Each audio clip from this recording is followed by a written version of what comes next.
அப்போ 20-30 வருஷத்துக்கு முன்னாடி சங்கரனுடைய படங்கள் எடுபட்டது, இன்றைய காலகட்டத்தில் அது எடுபடலையோ? கண்டிப்பாக எடுபடலையே. 2.0 இருக்கட்டும், இந்தியன் 2 இருக்கட்டும், எடுபடலையே. அன்னைக்கு உள்ள காலகட்டங்களில் எல்லா டைரக்டருக்குமே ஒரு காலம் தான். நட்சத்திர நடிகராக இருக்கட்டும், டெக்னீஷியனாக இருக்கட்டும், எல்லாமே ஒரு காலகட்டம் தான். அடுத்த அப்டேட்டுக்கு அவங்க அடாப்ட் ஆகிறாங்களா அப்படின்னு பார்க்கணும்.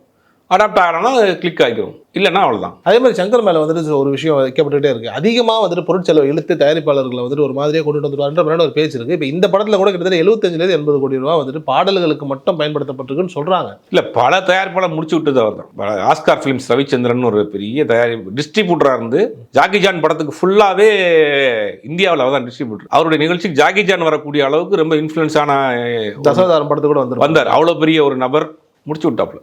ஐன்னு ஒரு படம் பண்ணார். அதோட அவர் தொடர்ந்து 2-3 அதுக்கடுத்து 2-3 படங்கள் அவர் பண்ணார். படம் பெருசாக போல.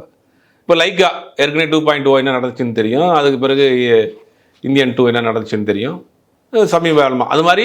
ஆனால் அவர் பண்ணுற படங்களில் வந்து பெருசாக வந்து செலவு வச்சுக்கிற முடியாது. வெயில் மாதிரியான படங்கள், காதல் மாதிரியான படங்கள், இல்லை அவரே இப்போ டைரக்ட் பண்ண முதல்வன் மாதிரியான படங்கள்லாம், முதல்வன் படத்தெல்லாம் செங்கல் படம் தாண்ட மாட்டாப்புல.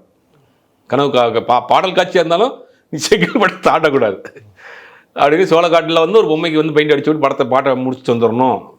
7 விஷயத்துல பாட்டு எடுக்கிறோம், உலக நாடுகளில் போய் அங்கே போய் படம் எடுக்கிறோங்கிற விஷயத்தெலாம் அந்த வச்சுக்கிற மாட்டார். அப்போ அடுத்த ஒரு ப்ரொடியூசர்னா இந்த ஒரு எக்ஸ்பெரிமெண்ட்டை வந்து பண்ணி பார்ப்பார். அதனால பாதிக்கப்பட்ட பல தயாரிப்பாளர் இருக்காங்க.